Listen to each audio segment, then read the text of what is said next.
লাইনটা ধরে ঘুরতে হয়।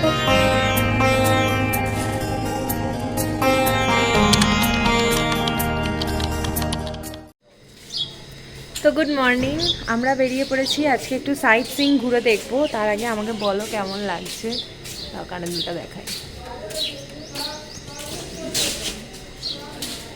তো আমি এই যে মা আসছে পেছনে, আমরা এখন যাব যেখানে যেখানে যাবো সবটাই তোমাদের সাথে শেয়ার করবো ভিডিওতে, তো সুতরাং দেখতে থাকো।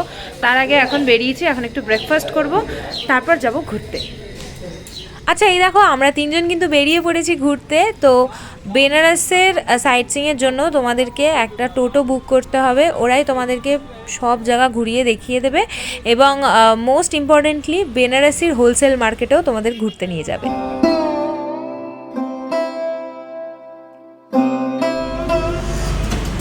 আমরা এখন এসছি ইসকনে, টোটোতে জুতোটা খুলে এসছি সবাই। তো এখন ভেতরে যাব, জানি না শ্যুট করতে দেবে কিনা।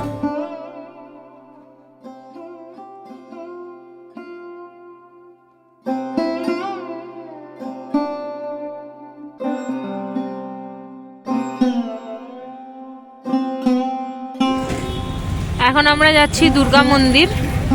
তো টোটো থেকে নেমে পড়েছি, যাই সামনে যাই। দুর্গা মন্দিরের ভেতরে কিন্তু ফোন মানিব্যাগ সব জমা দিয়ে ঢুকতে হয়েছিল, তাই কোনো ভিডিও করতে পারিনি। চলো এবার নেক্সট লোকেশনে যাওয়া যায়। তো আমরা এখন এখানে এসেছি দুর্গা মন্দিরের ভেতরে, তো ভিডিও করতে দেয়নি, বাট ভেতরটা ভীষণ সুন্দর।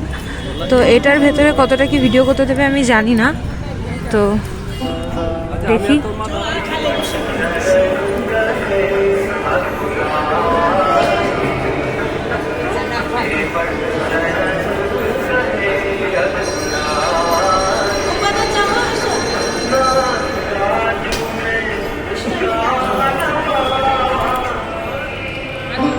এটা হচ্ছে রাম লক্ষ্মণ সীতার মন্দির, এই যে এটা হচ্ছে সত্যনারায়ণ, শ্রী সত্যনারায়ণ।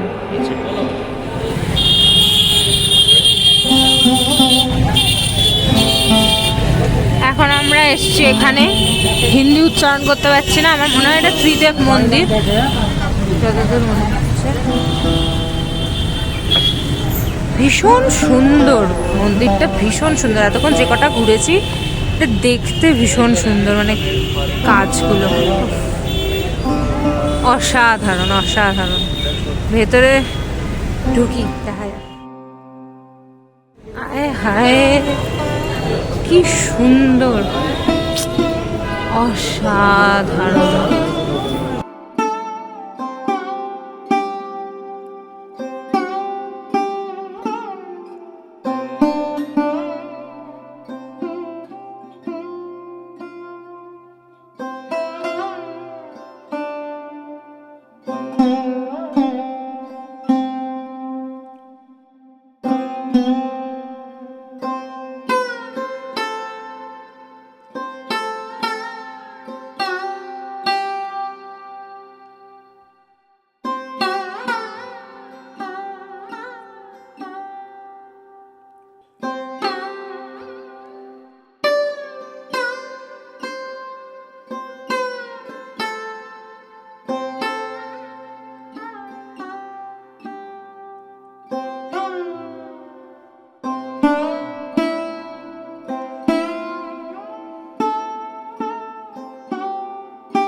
তারপর আমরা গঙ্গা নদী পার করে ওপারে চলে গেছিলাম রামনগর ফোর্ট দেখার জন্য। তো আমরা এসছি এখন রামনগর ফোর্টে, এই যে এই যে এই যে এই যে বাবা মা, এই যে। চলো এবার আমরা ভেতরে ঢুকি।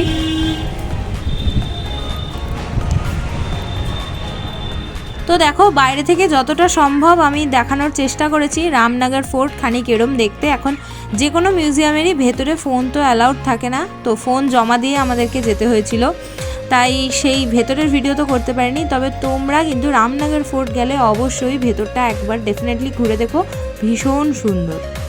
তো আমাদের রামনগর ফোর্টও দেখা কমপ্লিট। ভেতরটা খুব বিশেষ কিছু আছে বলবো না, বাট হ্যাঁ পুরোনো দিনে কীরকম কীরকম সব ঘোড়ার গাড়ি ছিল, কীরকম কীরকম পালকি ছিল, রূপোর পালকি, হাতির দাঁতের পালকি, রূপোর গাড়ি, আর এইগুলোই সমস্ত আছে। আর তারপরে কি কি অস্ত্র ব্যবহার হতো এগুলো সব আছে, ঠিক আছে। তো 80 টাকা করে অ্যাডাল্টদের জন্য টিকিট, বাচ্চাদের জন্য 20 টাকা করে।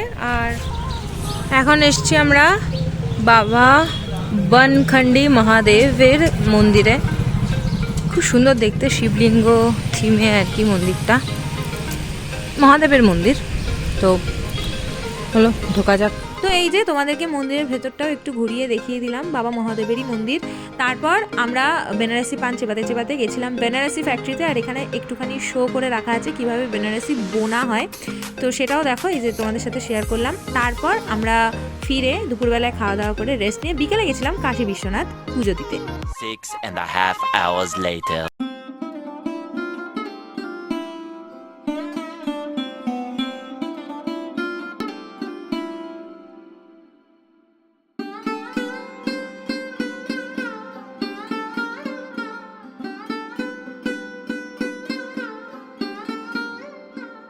তো দেখো আমরা 3 জন তিলক কেটে চললাম কাশী বিশ্বনাথ মন্দিরে পুজো দিতে। আমাকে আর আমার মাকে ওং এঁকে দিয়েছিল, আর আমার বাবার কপালের মাঝখানে ত্রিনয়ন এঁকে দিয়েছে, একটু মহাদেব মহাদেব ব্যাপার আর কি। তো আমরা কাশী বিশ্বনাথ মন্দিরের 1 নম্বর গেট থেকে ঢুকেছিলাম। তোমরা যে কোনো গেট থেকে ঢুকতে পারো, তবে 4 নম্বর গেটে হচ্ছে এখন ওই সুন্দর করে সাজিয়েছে, করিডোর তৈরি করা হয়েছে, তো তোমরা সেটাও দেখতে পারো। আমরা 1 নম্বর গেট দিয়ে ঢুকেছিলাম। আমরা কিন্তু কাশী বিশ্বনাথ দর্শন করে বেরিয়ে পড়েছি, মোটামুটি লাইন ছিল। তো তারপরে অন্নপূর্ণা মন্দির ঘুরে এলাম। ফোন তো অ্যালাউড না, তাই তোমাদের দেখাতে পারলাম না। তোমরা এখানে এসে অবশ্যই দর্শন করো, দারুণ সুন্দর জায়গা। এটা হচ্ছে কাশী বিশ্বনাথ ধামের 4 নম্বর গেট। আর এখানে দেখো শিবলিঙ্গকে স্নান করানো হচ্ছে। এই দুর্লভ দৃশ্য তোমাদের সাথে এই ভিডিওতে আমি একটু শেয়ার করলাম। এইখানেই করিডোর তৈরি করা হয়েছে, তোমরা আসলে অবশ্যই একবার ঘুরে যেও। আমি ঘুরিনি, তাই তোমাদের সাথে এই ভিডিওতে শেয়ার করতে পারলাম না। মণিকর্ণিকা ঘাটের একদম পাশেই এই গেটটাই পড়ে। এখানে কিন্তু ভোরবেলা 4টে সাড়ে 4টে নাগাদ, অথবা আমরা যেমন গেছিলাম রাতের বেলার দিকে 7:30 8টা নাগাদ, এই সময়টা গেলে তুলনামূলক একটু ফাঁকা পেতে পারো। এছাড়া বাকি সারাদিন ধরেই পুজো দেওয়া যায়। সকালবেলার দিকটায় আমরা এমনি ঘুরতে গেছিলাম, তখন দেখেছিলাম প্রচুর ভিড় হয়, তাই পারলে ওই টাইমটা অ্যাভয়েড করো। এবার আমরা যাচ্ছি কালভৈরব দর্শন করতে। আমরা এখন যাচ্ছি কালভৈরব দর্শন করতে। তো কাশী বিশ্বনাথের 4 নম্বর গেট থেকে আমরা রিক্সায় উঠেছি। এই রিক্সায় 6 জন যায়, সামনে 3 জন আছে, আমরা পেছনে করে বসেছি 3 জন। এই হচ্ছে ব্যাপার। যাচ্ছি এখন প্রায় 1.5 কিলোমিটার রাস্তা, যাচ্ছি এখন কালভৈরব দর্শন করতে। সবাই বলে বেনারস ঘুরতে আসলে কালভৈরব বাবার দর্শন না করলে বেনারস ভ্রমণ অসম্পূর্ণ থাকে, তাই গেছিলাম বাবা কালভৈরবের দর্শন করতে। কাশী বিশ্বনাথ ধাম থেকে 1 কিলোমিটার মতো রাস্তা, তোমরা হাঁটা পথেও যেতে পারো বা আমাদের মতন রিক্সাতেও যেতে পারো। মন্দিরের ভেতর ভিডিও অ্যালাউড না থাকায় তোমাদেরকে বাইরে থেকে মন্দিরটা দেখিয়ে দিলাম আর বাবা কালভৈরবেরও দর্শন করিয়ে দিলাম। আজকের মতো ভিডিও এতটুকুই। তোমাদের সাথে বেনারস ভ্রমণের পার্ট 3 ভিডিও নিয়ে খুব তাড়াতাড়ি দেখা হচ্ছে।